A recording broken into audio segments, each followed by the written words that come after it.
So I thought I would start some sort of vlog, video log, video journal on YouTube because um, I've been reading a lot, and I read this book, Amusing Ourselves to Death, by Neil Postman, and uh, it says a lot about obviously, not YouTube. It was written in 1985, but it talks about television as a media form, and at one point he says, there are specific things that television is useful for, and we need to acknowledge those things and not use television for things that it's not good for. And he says that one of the things that it's good for is for basically like emotional connection between basically the newscaster and the audience. It's not good for vehiculating information, for basically the news, right? So this is a criticism of the news. He says that when we watch like broadcast news, we're just kind of we're emotionally relating to Dan Rather or the person with the really great haircut, or the person with the beautiful face and clothes, blah blah blah. And he says it's more show business, it's more character than actual information. And it's weird to think that, well, why would you read Amusing Ourselves to Death and say, oh, you want to do a vlog? I think that the 10-minute, by the way, these vlogs will be short. I think that a vlog, like a daily update from a person, like seeing their face, seeing their surrounding, hearing what they're reading, I think that might be a good use of television. Like that maybe that's what video and sound was made for, or what the medium is specifically good for. Like it's basically like an update. And in the olden days, like I think I'm not sure when I was really into vlogs, but when YouTube first started, this was like 2006 or 7, I can't remember, but I did watch a few, I guess it would be the early days of like Book Talk, or it wasn't Book Talk then, it was just YouTube video blogs. Just basically people were giving updates of what they were reading, and they would talk about their day, they would talk about their pets. That's kind of fallen by the wayside. It used to be these like vlogs, they probably still exist. That's just something I haven't participated in. But it used to be that there was not a lot of production value in these like updates in these vlogs. It was just somebody sitting in front of their camera and talking. But now that's not my experience when I watch YouTube now. When I watch YouTube, most YouTube videos are polished, and they have really good graphics. And what's disturbing me even more is that I feel like some of the voiceovers are starting to become like AI generated.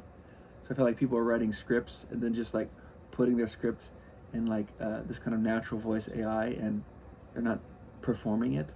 So I guess what I'm trying to do with this vlog is to just invert that.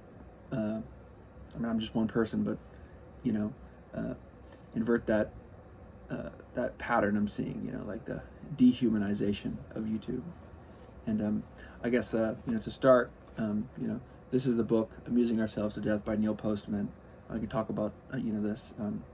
It's first off, it was published in '85, and it's kind of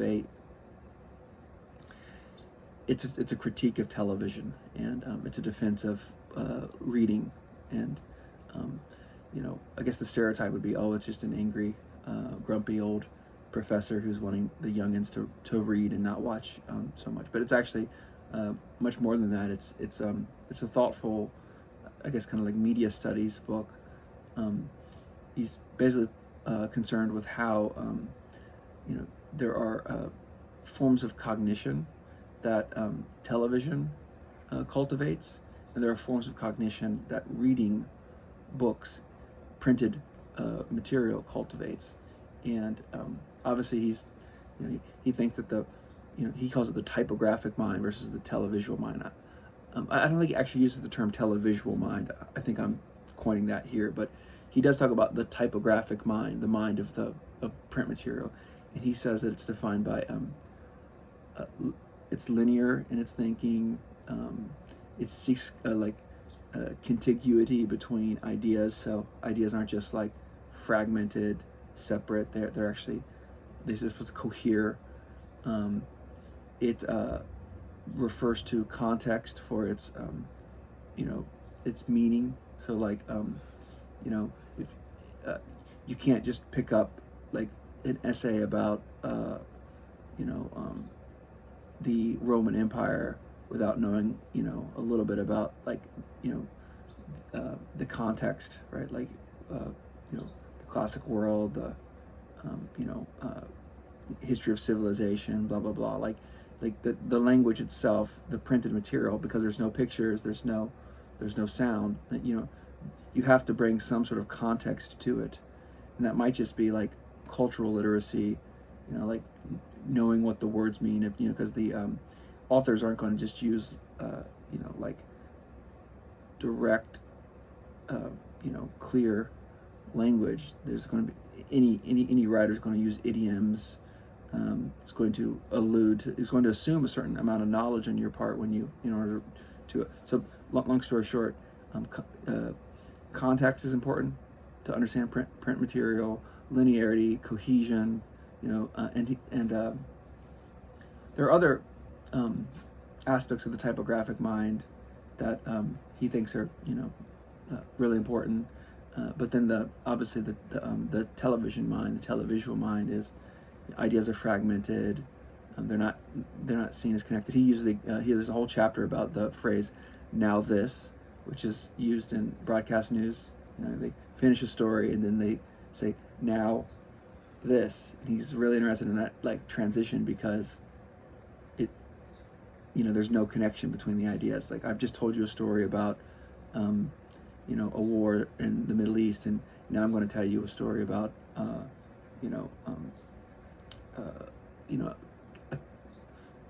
local issue about like a cutesy story about a cat being rescued from a tree. There's he says that the televisual mind doesn't seek connection between ideas. It actually the ideas are fragmented. He also argues that I'm looking at my clock. I'm seeing I'm coming to 8 minutes, so I'm doing exactly what they do on broadcast news, which is that because he actually criticizes broadcast news for doing this, because it's limited, and they want you to get to the point, and the airwaves cost money. They have to hold attention, right? They only have so much time to say what they need to say, and so it prefers the medium prefers superficiality. It can't go deep, right? So there's a lot more to it, but he's basically arguing that there's a kind of literary mind or typographic mind that is not only worth preserving, but he even goes so far as to say like it's necessary for like a democracy not to slide into kind of autocracy or dystopia, like a Huxleyan dystopia. He's really interested in all this Huxley's Brave New World, and he thinks that dystopia is going to be us laughing ourselves to death, amusing ourselves to death. But yeah, what else can I say about that? No, I mean, this is my first video. It's at 9 minutes at this point. I'm probably going to do one a day, maybe in this chair. Not sure if people will watch them. Maybe I'll introduce myself more as people watch, and I don't know. I'm not really sure what else I should say. Yeah. So all right.